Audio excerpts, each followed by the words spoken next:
¿Me escuchan? ¿Se escucha bien?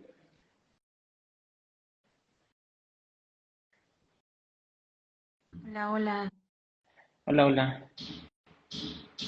Me quedé yo, pero aquí estamos. Ok, vale, pues, ¿sí se escucha bien? ¿Se escucha perfecto? Ok, muy bien, me parece perfecto. Bueno, Saludos a todas las personas que están conectando. Muchas gracias por acompañarnos el día de hoy, esta tarde, a platicar un ratito sobre este tema tan interesante que nos parece bastante rico.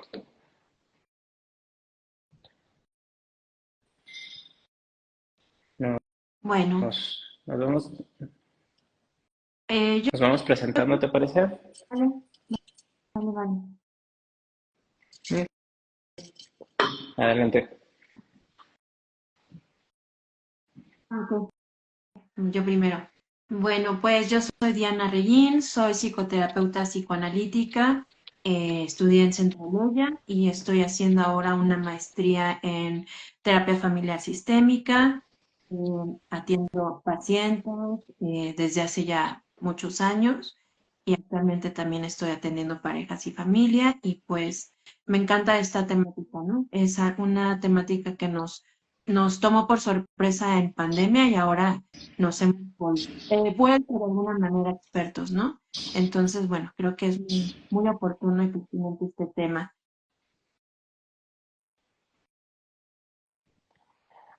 Sí, sí, me parece que es un tema bastante importante, bastante nuevo aquí en México al menos.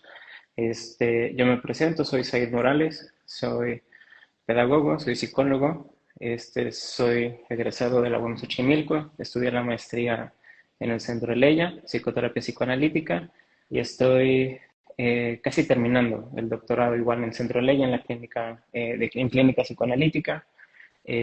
Trabajo con pacientes desde hace aproximadamente unos 7 8 años más o menos, pero bueno, he estado trabajando en el ámbito clínico y educativo con adolescentes, adultos, ya desde hace aproximadamente unos 10 años, poquito más de 10 años. Este, y como les decía hace rato, me da mucho gusto recibirles, para estar platicando con ustedes esta tarde un poquito sobre la psicoterapia a distancia. Como decía Diana, es muy reciente, al menos aquí en México, el trabajo a distancia. Hoy en día se nos hace muy común el buscar una psicoterapia, ya sea presencial o online, depende de nuestras necesidades. Previo a la pandemia, hace aproximadamente unos 5 años ya, 4 años, 5 años, 4 años ya, eh, era poco común encontrar una psicoterapia a distancia.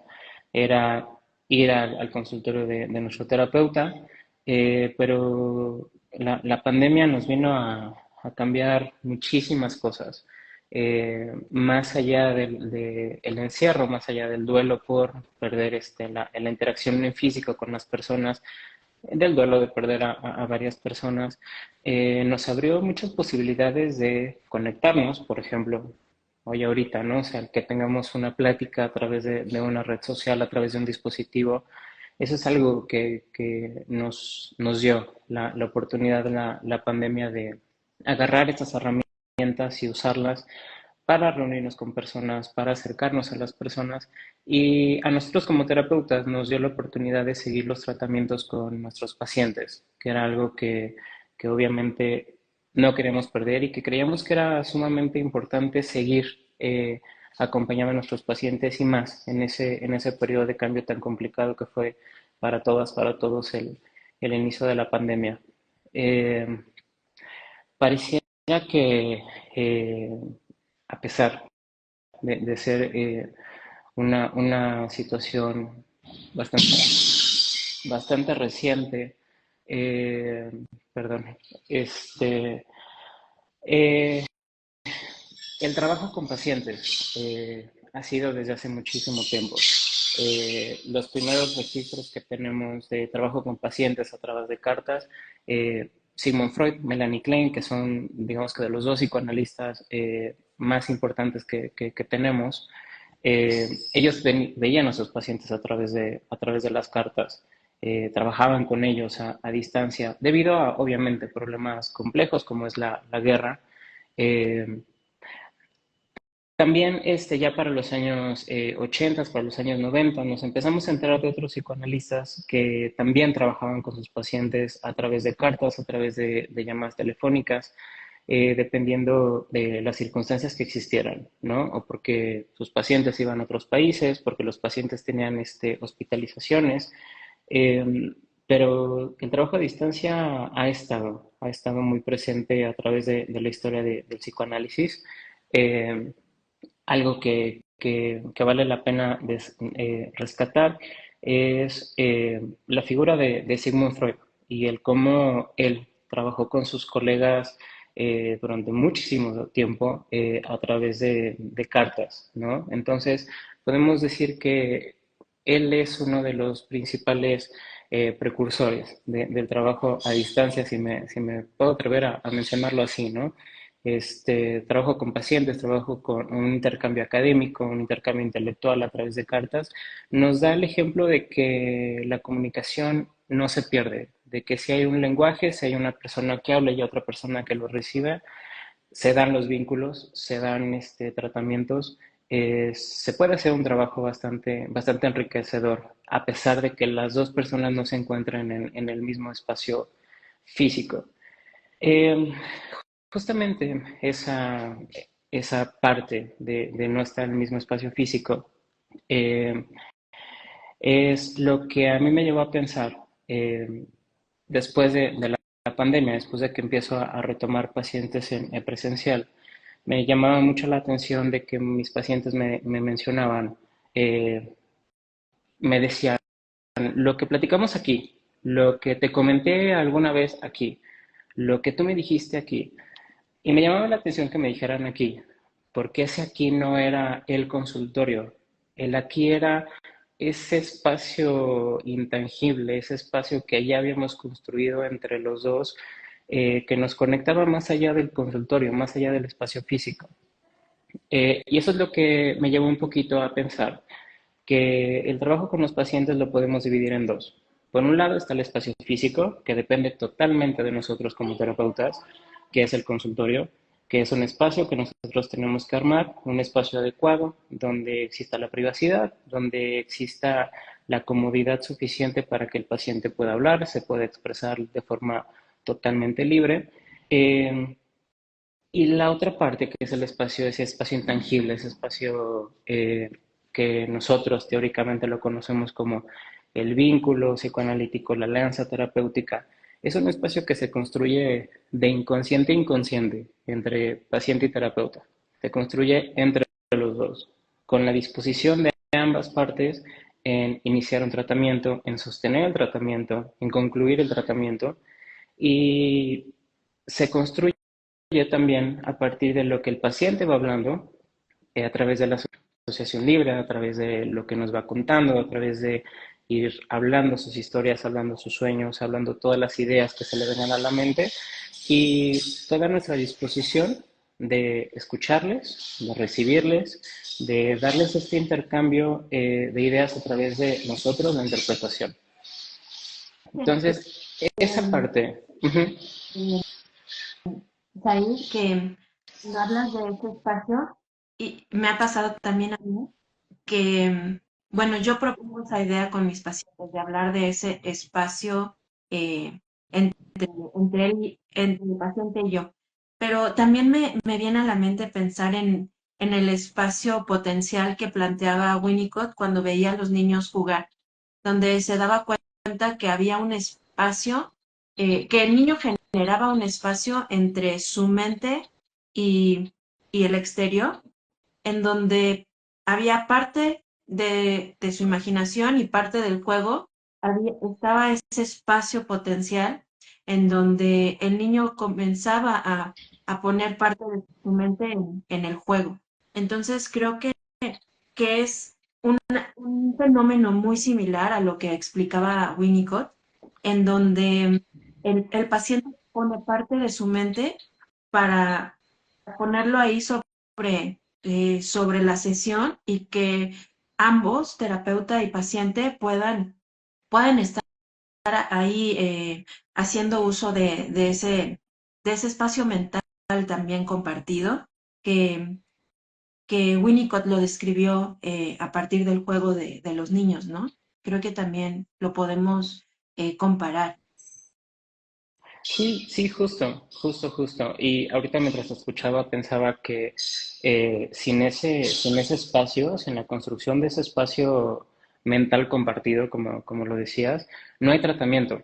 O sea, es vital para el tratamiento psicoanalítico, para el tratamiento terapéutico. Si no tenemos ese espacio, si no logramos esa conexión eh, mental con los pacientes, no tenemos un tratamiento. Podemos vernos 1 año, 2 años con la persona en el mismo espacio físico, pero si nunca logramos esa conexión, no existe tratamiento, no existe un avance en las personas, no existe un inicio, desarrollo y desenlace en el tratamiento. O sea, es súper, súper, súper O por lo importante. menos Por eso, profundo, a la profundidad que buscamos en nuestra técnica y en nuestra teoría, ¿no? sí, sí, sí, sí. Sí, que a final de cuentas, la psicoterapia psicoanalítica, al ser una psicoterapia a profundidad, buscamos cambios no nada más conductuales, sino más allá de lo conductual, cambios más a largo plazo. Y eso justo se da gracias a esa conexión. Y que durante la pandemia, durante las llamadas, las videollamadas, pues era fundamental sostener, era fundamental sentir, lo voy a decir así como lo estoy pensando, sentir a los pacientes y que los pacientes nos sintieran presentes. Porque cuando uno está en el consultorio con su terapeuta, sabes que ahí está, o sea, físicamente ahí está, no se ha ido, no se ha salido, ahí está. Pero cuando está a través de una videollamada, de una llamada telefónica, se puede despertar la fantasía de que no está. ¿O qué está haciendo? ¿Dónde está? ¿Me está poniendo atención o me pone atención? Entonces, es un doble trabajo o triple trabajo muchas veces para nosotros hacernos sentir. Hacer sentir al paciente que aquí estamos, que no nos hemos ido, que les estamos escuchando, que les estamos acompañando. Entonces, todo eso sí, claro, tiene que ver con este espacio mental, con este espacio compartido, que es complicado en muchas ocasiones, ahorita lo pensaba en el inicio del tratamiento, ¿no? O sea, iniciar un tratamiento presencial, en muchas ocasiones es complicado armar todo el espacio físico y todo el espacio mental para hacer al paciente paciente, para que se ancle el tratamiento, para que haya este vínculo, esta confianza. Y a distancia es un poco más complicado, o al menos desde mi experiencia se convierte en una situación un poco más complicada, más compleja, hacer paciente al paciente a través de un dispositivo. Exactamente. También para mí es mucho más complicado establecer ese vínculo en línea. La riqueza y la profundidad se dan más a largo plazo, eh, pero también creo que no solamente es más complicado establecerlo, sino que también por otro lado, el hecho de que estemos aquí en este live hablando de ese espacio y de ese momento que se va construyendo, es también complicado explicarlo. Es tan único y tan rico y especial que cualquier persona que no lo haya vivido, es difícil mostrarle cómo funciona y cómo es también. Entonces, pues es una experiencia que se necesita ser vivida para ser comprendida. Además de que obviamente hay muchos pacientes que necesitan tener una terapia online por características personales, por circunstancias. Sin embargo, aún así es como complicado expresar o platicar cómo funciona, ¿no? Sí, Justo como acabas de decirlo, o sea, si no se ha vivido es complicado entenderlo, porque igual nosotros lo podemos explicar a través de nuestra experiencia en Vivan y nuestra experiencia como terapeutas, digamos que de los dos lados. Para alguien que no lo ha vivido, alguien que no ha estado en un tratamiento, igual y cuesta un poco más de trabajo entender esa conexión, ese vínculo tan único que se da con un terapeuta y que es muy diferente a cualquier otro vínculo y a cualquier otro espacio que las personas podamos tener en la cotidianidad. Eh, entonces, sí es justo como dices, probablemente entenderlo a nivel sensorial, a nivel emocional es un poquito más complicado. Eh, y bueno, retomando esta parte de la construcción del tratamiento online, lo mencionabas, ¿no? Este tipo de pacientes que por alguna razón, por alguna situación, no se pueden desplazar al consultorio con sus terapeutas. Hay psicoanalistas que mencionan que las únicas razones por las cuales se tiene que llevar un tratamiento online es que hay una imposibilidad de que el paciente se desplace, ya sea que se fue a vivir a otro país y no quiere interrumpir su tratamiento, que por cuestiones de trabajo viaja mucho y está mucho tiempo en el extranjero o en otro estado, o pues, ya una situación como más compleja, que serían hospitalizaciones, accidentes o situaciones como por ejemplo la agorafobia, el miedo a estar en espacios abiertos, el miedo, la fobia social, el miedo a estar rodeado de muchas personas que imposibilitan, limitan la vida de la persona para hacer vida fuera. Y entonces se tienen que quedar en su casa, se tienen que quedar en su espacio íntimo y la única forma de tener un acercamiento terapéutico es a través de un dispositivo digital de esta propuesta de una psicoterapia online. Eh, y bueno, justo, ¿no?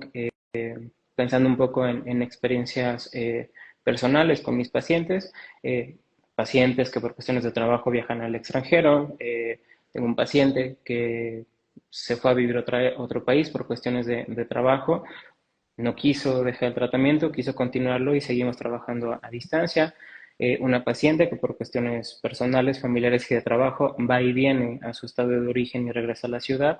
Entonces, una psicoterapia a distancia nos ha ayudado demasiado a no interrumpir los tratamientos, a seguir reforzando el vínculo analítico y que ellos se sigan trabajando, se sigan conociendo. Eh, También, algo que me es importante mencionar, que existen pacientes que por cuestiones suyas, cuestiones de resistencia a un contacto emocional más cercano, empiezan a buscar la psicoterapia a distancia. O por situaciones que tienen que ver más con su entorno. Piensa ahorita en una persona, un chico homosexual me contactó hace unos meses. Él no es de la Ciudad de México, vive en otro estado, pero él necesitaba, por esta cuestión de intimidad, por esta cuestión de todavía no haber salido del closet, necesitaba alguien que no estuviera en su estado. Necesitaba alguien que estuviera fuera de su entorno, fuera de su contexto, para sentirse un poco más seguro, para sentirse un poquito más respaldado. Digamos que no salir de closet con alguien de su ciudad y poderlo hacer fuera, ¿no? O sea, tener esa oportunidad de desplazarse, entre comillas, a otro lugar para poder tener un tratamiento.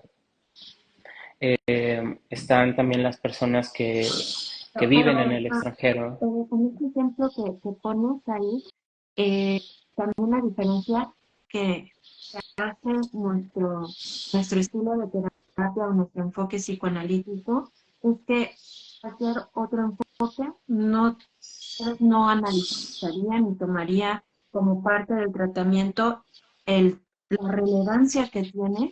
El paciente está buscando eh, sentirse menos angustiado frente a el impacto social que tal vez piensa que va a tener al salir del closet, que, y que él buscando esta manera de acercamiento a distancia con alguien fuera de su estado, está tratando de alguna manera solucionar o enfrentar y que tal vez otro estilo de terapia no lo aborde, no lo haga parte del análisis de los miedos, de las resistencias, de las angustias que pueda tener la persona, ¿no? Y creo que también eso es muy valioso mencionar porque justamente estás tú como terapeuta, yendo además mucho más a fondo eh, y entrando a la raíz de lo que le sucede al paciente.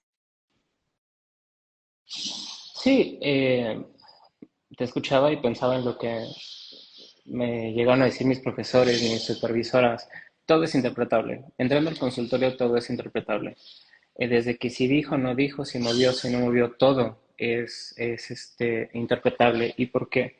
Porque justamente al ser una psicoterapia de profundidad, lo que buscamos es irnos hacia el inconsciente, a rescatar todos los contenidos inconscientes, mostrárselos al paciente a través de las interpretaciones y decirles, a ver, tú estás buscando una psicoterapia a distancia por estas razones, ¿no? O sea, sí, hay una situación real que es en tu contexto social, en tu contexto cultural, no te sientes aceptado, no te sientes visto, no te sientes preparado para salir del closet.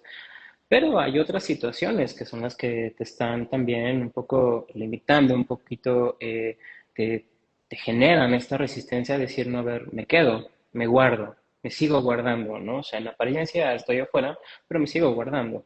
Entonces, sí, todo es interpretable, todo a final de cuentas se le tiene que mostrar al paciente, ya sea eh, si porque se fue a distancia, porque se quiere quedar con uno también, porque bueno, suena como, podemos decir, como muy ideal el hecho de decir, ah, es que mi paciente no se quiso ir, quiere seguir trabajando conmigo, pero igual y también se puede pensar como una forma de anclarse un poco al país, ¿no? O sea, no perder un poco ese algo que los amarra a su país, a su ciudad, no A su terminar de soltarse.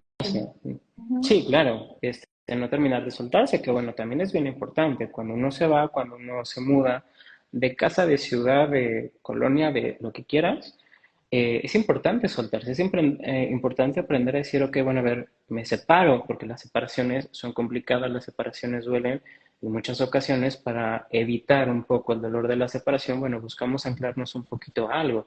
Entonces, igual el tratamiento a distancia puede funcionar también como una forma de anclarse, una forma de no terminar de hacer separación, ¿no? Entonces, claro, como dices, todo es interpretable y todo se le debe demostrar al paciente.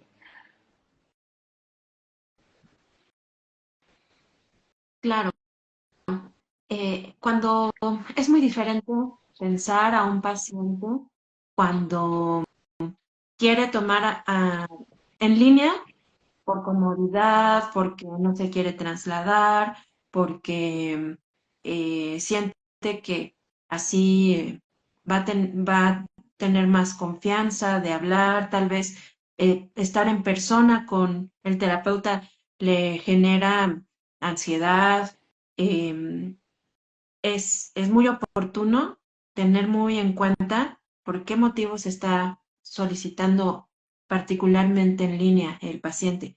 Pero en el caso de los pacientes que emigraron, que están en circunstancias muy distintas a con las que crecieron y se desarrollaron, obviamente cada caso es único, pero creo que sí hay algo en común entre todos ellos.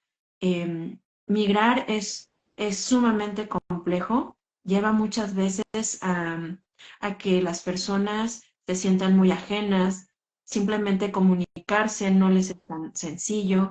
Em, el el sentir comunidad o el hacer comunidad es sumamente distinto, sobre todo porque México es un país muy cálido, que acepta muy fácilmente eh, a los extranjeros, a los pares, es como sencillo, pero algún paciente con nacional que viaja, es complicado ir construyendo todo esto y muchas veces, como parte de ese proceso, vienen arrastrando también mucho, muchos conflictos también personales, familiares.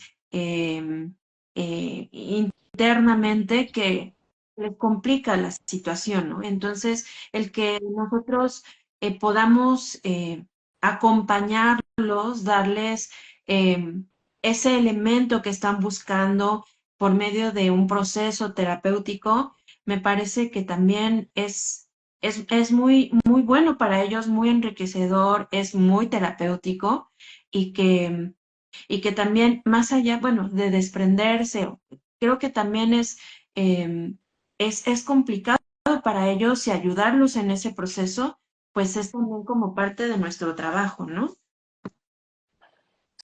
Sí, es bastante valioso el hacer ese acompañamiento y al final de cuentas todo se va pensando o lo tenemos que ir pensando en caso por caso. Todos los casos son bien distintos, no podemos utilizar como una regla y entonces con eso medir a todos. Cada paciente se ve por sus circunstancias bien específicas, en sus contextos muy específicos y a final de cuentas, como dices, ¿no? O sea, el acompañamiento, ya sea físico o a distancia, es bien importante. Es súper, súper, súper importante. Decíamos hace rato que se nos hace como terapeutas un trabajo doble, un trabajo triple a veces, el hacer este vínculo, esta conexión con los pacientes. Eh, y yo creo que por eso hay muchos colegas, muchas colegas que le dan preferencia a los tratamientos presenciales. Porque en el tratamiento presencial hay una cosa que es importante, ¿no? Y que tiene mucho peso, que es el lenguaje físico, el lenguaje no verbal. Los gestos del paciente, los movimientos del paciente durante la sesión, el cómo llega, cómo se recuesta en el diván o cómo se siente frente a nosotros, al momento de irse, qué hace cuando se va. Todos esos son datos, son elementos bien importantes que nos van a ayudar a entender a los pacientes. ¿Quién es mi paciente el día de hoy? ¿No? Porque en apariencia todos somos las mismas personas todo el tiempo, pero no, todo el tiempo somos personas diferentes, todo el tiempo vamos cambiando. Y así nuestros pacientes. Cada sesión tenemos un paciente diferente, aunque sea la misma persona, es diferente, porque o le pasó algo un día anterior o le pasó algo antes de llegar a sesión. Entonces, su estado de ánimo, su estado mental se va moviendo, se va modificando al transcurso del tratamiento. El paciente va cambiando, el paciente se va modificando en muchos, muchos aspectos.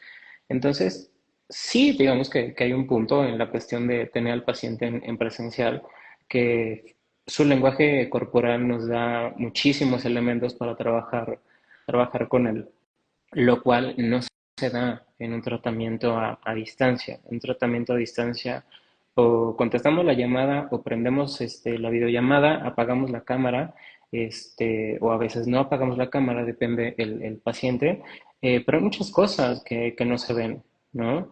Este, vemos la cara, ¿no? O sea, vemos la pared, lo que tenemos atrás, pero nada más, no vemos otras cosas. Si está moviendo las piernas, si no está moviendo las piernas, si está escribiendo o no está escribiendo, porque de repente hay pacientes que van tomando notas de las sesiones. Hay muchas formas, muchas situaciones que se van perdiendo a través de los trabajos a distancia eh, y que bueno, dependerá ya de cada colega cómo ir trabajando esas situaciones, cómo ir trabajando esos pequeños obstáculos, por decirlo de alguna manera. Así es. Y eh, digo, ya como para irlo aterrizando un poquito a esta parte del encuadre, en el consultorio, en nuestro espacio físico, tenemos ciertas, digamos que las reglas, ¿no? Las reglas del juego. El paciente entra, se recuesta en el diván, empieza a hablar libremente todo lo que se le venga a la mente, empieza a asociar. Nosotros escuchamos, en muchas ocasiones guardamos silencio, a veces nuestros silencios son cortos, a veces son bastante largos. Hacemos interpretaciones, dejamos que la interpretación se vaya sentando en la mente del paciente, que el paciente irá hilando ideas, irá hilando pensamientos a raíz de lo que le vayamos diciendo. En el trabajo a distancia es bien importante considerar varios elementos. Primero que nada, el dispositivo. ¿Dónde nos vamos a conectar? Ya sea el teléfono, ya sea la computadora, el iPad, tenemos que tener nosotros como terapeutas y comunicárselo al paciente, que es el dispositivo más adecuado, que siempre tenga el 100% de pila para que no se nos vaya a cortar la sesión. Tenemos que tener bien presentes, cuidar la conexión de internet, cuidar la conexión de teléfono, igual para que no se nos vaya cortando la sesión, que el video, que la voz sean los más claros posibles. Eh, Tanto ellos como nosotros tenemos que cuidar el espacio físico en donde nos vamos a comunicar. Porque en muchas ocasiones creo que esta parte de pensarlo como una llamada o una videollamada nos lleva a qué es lo cotidiano, qué es lo común. Pues agarro y contesto el teléfono donde sea, en el metro, en el camión, en la calle, en el parque, en la sala de la casa, en el carro, donde me agarre, ahí contesto, ¿no? Y entonces sí especificarle bien a los pacientes que al ser una terapia, al ser un proceso terapéutico, merecen la privacidad, ellos merecen tener privacidad y tienen que buscar un lugar adecuado en el cual no sean interrumpidos, haya silencio suficiente, donde se sientan cómodos para hablar de sus cosas más íntimas, de sus sueños, sus deseos, sus necesidades, sus enojos, de sus vínculos más cercanos. Entonces, el espacio físico en el cual se conecten sí tiene que ser también bastante cuidado. Este, Insisto, tanto de nosotros como terapeutas, como de ellos como pacientes. Y justamente en este sentido de las llamadas o las videollamadas, sí ser un poco más estrictos, o es muy estrictos en cuanto al encuadre de cuándo sí, cuándo no las sesiones. Porque lo mismo, al ser una llamada o una videollamada, se puede despertar mucho la fantasía del paciente decir, bueno, le puedo hablar a mi terapeuta a la hora que sea, ¿no? Ya no Sí. tomo mi sesión los miércoles a las 4. ¿Qué tal si te la paso a las 5? ¿Qué tal si la paso a las 7? Oye, ¿qué tal si nos comunicamos mañana a tal hora? ¿Por qué? Porque se genera esta idea de solamente es una llamada, solamente hay que contestar el teléfono. Y no, seguimos en esta idea de que es un proceso terapéutico donde lo más conveniente es tener una continuidad, tanto en días como en horas como en espacios. Siempre el mismo día, siempre a la misma hora, siempre en el mismo espacio. Eh, Eso ayuda a encarrilar bien el tratamiento, eso ayuda a que los pacientes se puedan ir acomodando, igual como decimos hace rato, a que este espacio es un espacio único y es un espacio muy diferente a el espacio que puedan tener en otros lugares. Porque a pesar de que se puede entender como que estamos platicando, no estamos platicando. Tú hablas, yo te interpreto, te escucho. Eh, es muy diferente a platicar con un amigo, es muy diferente a platicar con el vecino, con la mamá, con el papá. Es importante, sí, como encerrarnos un poquito como en una burbuja y decir, a ver, este espacio es un espacio aparte, es tu espacio, es el espacio que estamos construyendo, es el espacio que tú te estás construyendo y es a la misma hora, en el mismo lugar, todo el tiempo. No. Sí, es muy importante, es fundamental. Es un poco más sencillo, o a lo mejor nos parece sencillo porque tenemos mucho más experiencia de un año de establecer encuadres en presencial, pero sí, en efecto me pasa también que se puede diluir el encuadre si uno no lo establece claramente, sobre todo online.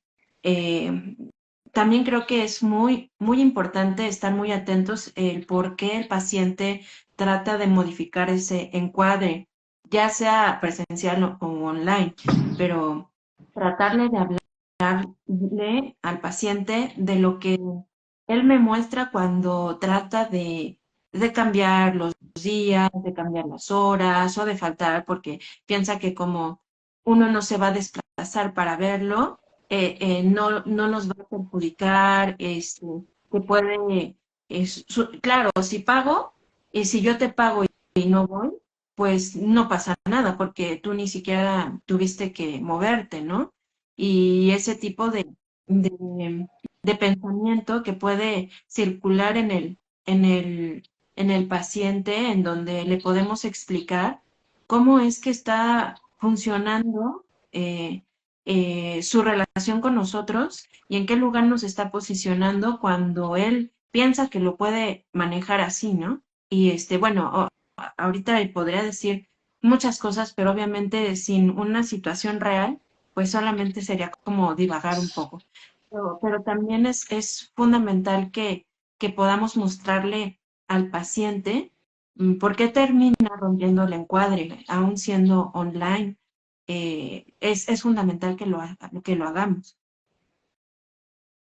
Sí, justo lo mencionábamos hace rato, ¿no? La parte de siempre estar interpretando las fantasías, el contenido inconsciente de cada paciente.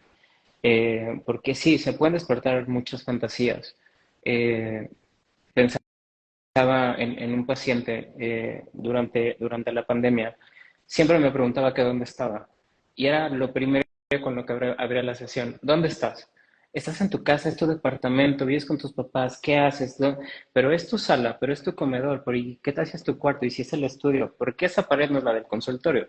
¿No? O sea, era como se le despertaba muchísima curiosidad, ¿no? O sea, a él en específico, igual curiosidad que no se le despertaba a otros pacientes. Eh, pero, pero justamente eso se le debe de interpretar, esa parte curiosa de su personalidad, el por qué, la necesidad de saber dónde estaba, ¿no? De saber Eh, un poco más de uno como terapeuta. sí, y creo que en la pandemia eso era lo que pasaba. No sé si a ti te pasó, pero eh, previo a la pandemia era muy raro que un paciente me preguntara cómo estás, ¿no? O sea, llegaban, se recostaban en el diván y empezaban a hablar. Durante la pandemia Es, empezó todo este rollo y me preguntaban cómo estás, ¿no? Y entonces, pues uno tiene esta idea de la abstinencia, de pues reservar mucho la vida personal, pero en ese momento creo que se volvió algo muy importante el poderles decir, estoy bien, porque eso que le ocurría al paciente con respecto a la pandemia nos estaba pasando a todos, o sea, no era un secreto, o sea, todos estábamos envueltos en una pandemia con muchos contagios, con muchas pérdidas. Entonces, creo que sí se volvió importante tener un poquito de acercamiento al decirle, estoy bien, ¿tú cómo estás? ¿Cómo van las cosas en casa? O sea, sí un poquito volvernos flexibles en ese sentido. Y creo que es lo que lleva o me ha llevado mucho a pensar que en los tratamientos a distancia uno se tiene que hacer más presente. Hablamos hace rato de los silencios en las sesiones, ¿no? Que cuando el paciente está en diván, uno hay veces que se queda callado y que deja que el paciente piense solito, que el paciente se vaya envolviendo en el silencio para que sus ideas puedan fluir, ¿no? O lo que uno le haya interpretado, se la siente y veamos a ver qué va saliendo. Pero en los tratamientos a distancia, muchas veces el silencio se puede dar como de, híjole, ya se congeló la pantalla y sí, sí me escuchas y ya se cortó el sonido. Entonces uno se tiene que hacer más presente cuando se está haciendo un trabajo a distancia. O sea, sí, ahí sí ya es muy a muy título personal, igual habrá colegas que no compartan conmigo, pero sí creo que uno no puede hacer silencios tan largos en un tratamiento a distancia. Uno sí tiene que hacer un poquito el clásico como de, "Ujú, sí, ajá, sí", o sea, como para asegurarle que seguimos acá, ¿no? O sea, que la llamada no se ha cortado, que el video no se ha congelado. Entonces, ese sí es un pequeño, una cuestión, una modificación que hay que hacerle al encuadre en cuanto a las psicoterapias a distancia. El poder hacernos más presentes en cuestión de verbal. sin duda alguna. Sí, también coincido contigo en que los silencios son mucho más largos en línea. Eh, y hablando de esto, creo que también es oportuno también hablar de que en un tratamiento online el paciente necesita también, por ejemplo, podríamos pensar en un paciente que está en una situación crítica o en un paciente grave. Muchas veces vamos a tener que invitarlo a que busque o ofrecerle un espacio presencial, porque no vamos a poder contenerlo a través de una psicoterapia en línea y que también vamos a, y que a lo mejor no es de tal gravedad, pero sí vamos a tener que pensar en que tal vez ese paciente que le está costando trabajo, eh, algo que le está causando cierto nivel de angustia o ciertos niveles depresivos, que pensar en que tal vez lo tengamos que acompañar con el psiquiatra, ver qué tan buenas redes de apoyo tiene, cuando muchas veces en presencial no, sí tenemos que obviamente estar atentos a ofrecer alternativas que apoyen el tratamiento, pero online creo que muchas veces no podemos prescindir, dado que en ese formato no somos tan capaces de contener a un paciente, ¿no? Sí, claro, y ahí estaríamos hablando de las excepciones por las cuales no es conveniente un trabajo a distancia. Pacientes con riesgo suicida, pacientes con situaciones psiquiátricas muy graves, son pacientes que en definitiva necesitan, como dices, ¿no? O sea, un tratamiento presencial para asegurarnos que físicamente el paciente está bien, que no se ha cortado, que no se ha lastimado, que no se ha lesionado. Me viene a la mente pacientes con bulimia, anorexia, ver si siguen bajando de peso, pacientes muy depresivos, si se han bañado o no se han bañado. Son cuestiones que son bien importantes, sí verlas, o sea, siempre empujar al paciente, animarle a que vaya a un tratamiento en presencial justo para hacer este trabajo triangular, que es psicoterapeuta, psiquiatra y la red de apoyo. Entonces, justo mencionas algo que es bastante importante, la excepción al trabajo a distancia, porque no todos los pacientes se pueden tomar en una psicoterapia online. Eso sí, sí es muy importante mencionarlo. Definitivamente. Eh, a pesar de que es un trabajo que cada vez se va puliendo, eh, porque los terapeutas cada vez somos más, vamos adquiriendo más herramientas, eh, cada vez más terapeutas van escribiendo sobre sus experiencias, sobre los resultados que han observado. eh, Aún así, debemos reconocer que tiene limitaciones. Sí, sí, y digo, como cualquier tratamiento, inclusive en presencial, ¿no? O sea, todos los tratamientos tienen sus limitaciones, este, no somos superpoderosos y lo podemos solucionar todo, ¿no? O sea, todos los tratamientos tienen limitaciones, pero hablando específicamente de la psicoterapia a distancia, en definitiva, o sea, al menos aquí en México, porque hasta donde tengo entendido en Estados Unidos, en España, son lugares donde se viene haciendo desde los 80, desde los 90. Entonces, igual y ellos ya tienen más experiencia, ya tienen más herramientas teóricas y técnicas de cómo hacerlo.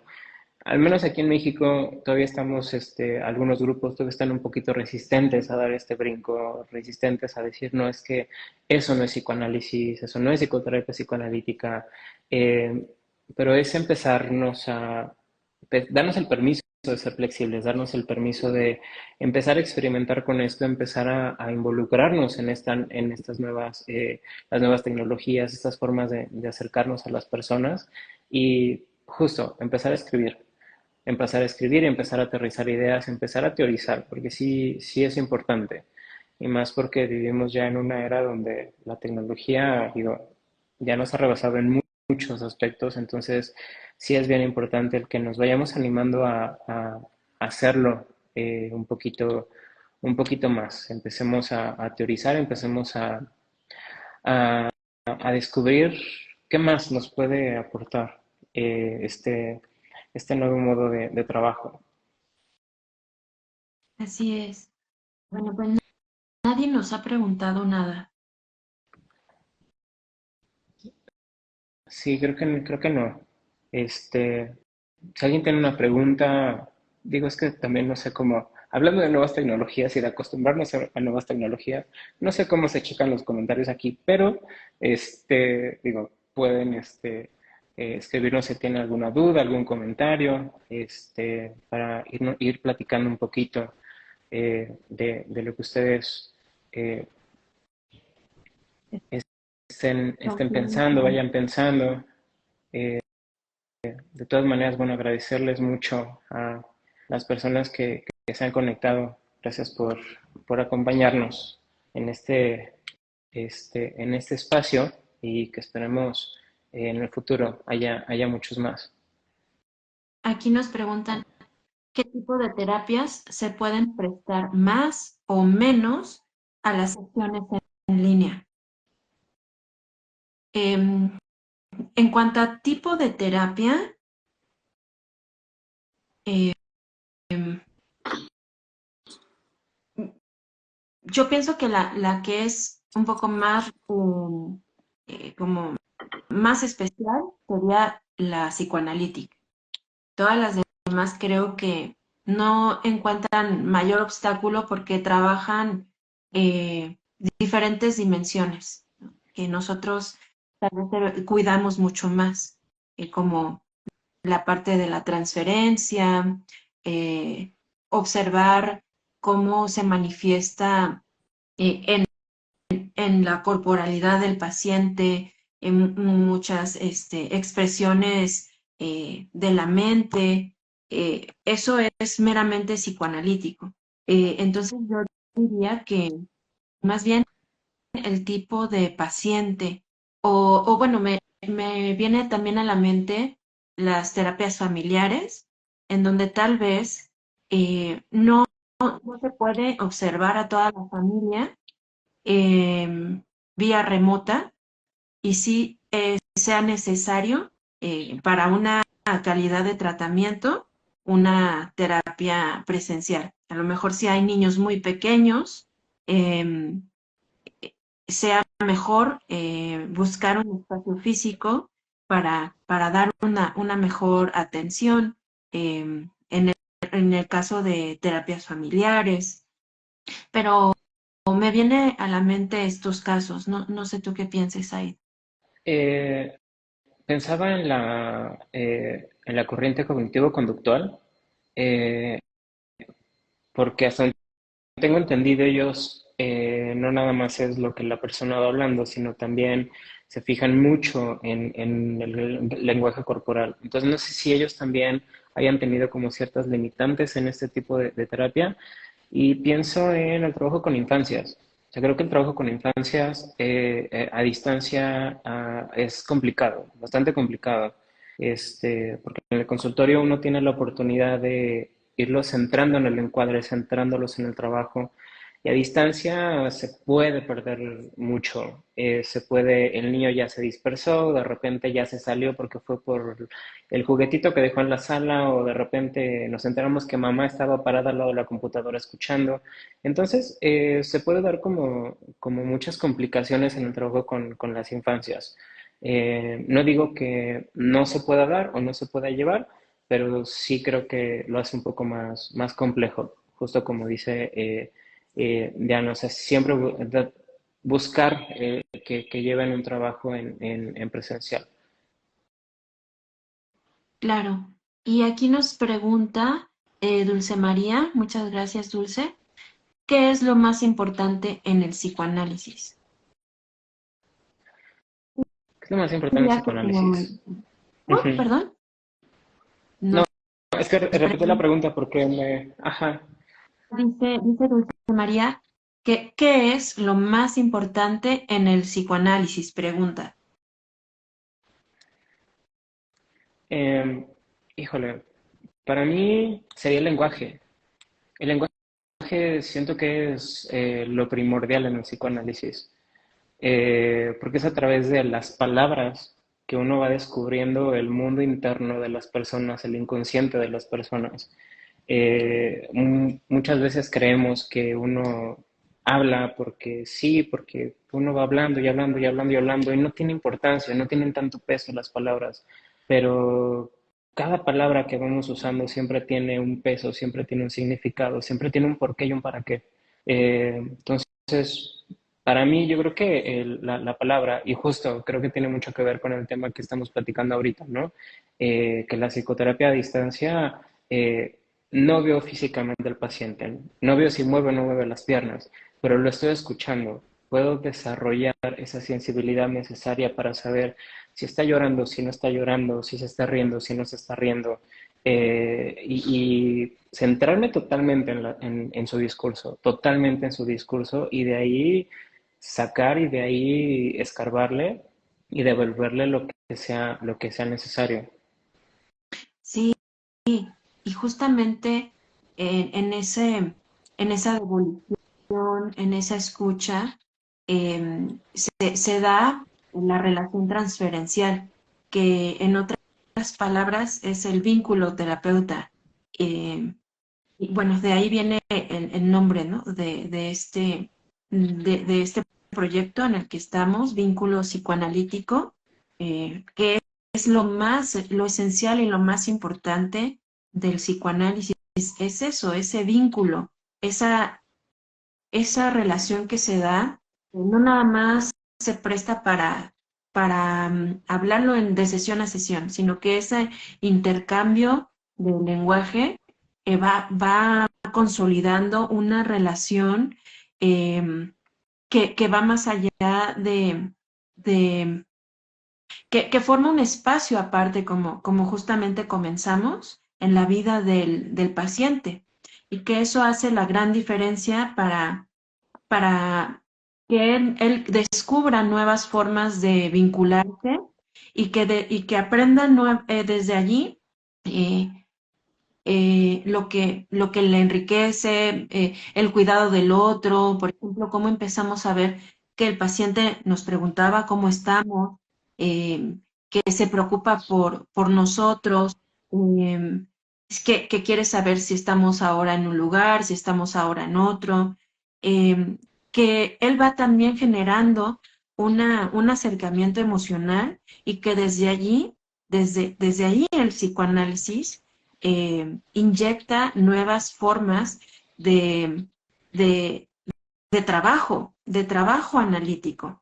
Entonces, eso es lo más importante para el psicoanálisis, ¿no? Que no solamente estamos explorando el inconsciente del paciente, también estamos tejiendo una nueva forma de relacionarse con el otro a través de nosotros, ¿no? Sí, sí, justo pensaba en esto, muy similar a lo que acabas de decir. O sea, nosotros somos como un proyector, o sea, nos usan como proyector. O sea, somos un filtro que le ayuda a filtrar sus relaciones, repensar sus relaciones y a partir del trabajo con nosotros, poder manejar sus relaciones de forma distinta. La relación que tienen con ellas, con ellos mismos y la relación que tienen con los demás justo a través de la relación que empiezan a hacer con nosotros. Pensaba en un poco en lo que dice Julia Kristeva, que el trabajo del psicoanálisis es un trabajo de amor. Y justamente es eso, es un trabajo que se funda en el amor, que se funda desde el amor, del amor por uno mismo, del amor por los otros, del preocuparse por los otros desde una perspectiva más genuina, desde una perspectiva más transparente, más real, viendo a la persona como es, ¿no? Con defectos y virtudes, no desde dos perspectivas o desde la totalidad idealizada de, "Ah, es que esta persona es maravillosa". No, tiene muchas cosas buenas, pero también tiene otras cosas que no son tan buenas, pero puedo amar a esa persona porque le reconozco como un otro. Y eso justo es a través del vínculo que se forma con el terapeuta y que se va reflejando en sus otros vínculos. Así es. Bueno, pues ya no sé si te respondimos, Dulce. Espero que sí. Y también a Carlos. Este, pues yo creo que vamos cerrando, ¿no, Said? Sí, sí, sí, sí. Si no hay más preguntas, comentarios, pues en lo personal solamente agradecerles el acompañarnos, agradecerles en este espacio. Síganos en nuestra red de aquí de Vínculo Psicoanalítico. Estén pendientes de nuestras publicaciones, de nuestro blog. Ahí también les estamos compartiendo mucha información que esperemos que les guste mucho. Estén pendientes de futuros lives como este. Estamos planeando como muchas cosas que esperemos que también nos puedan acompañar en esos espacios.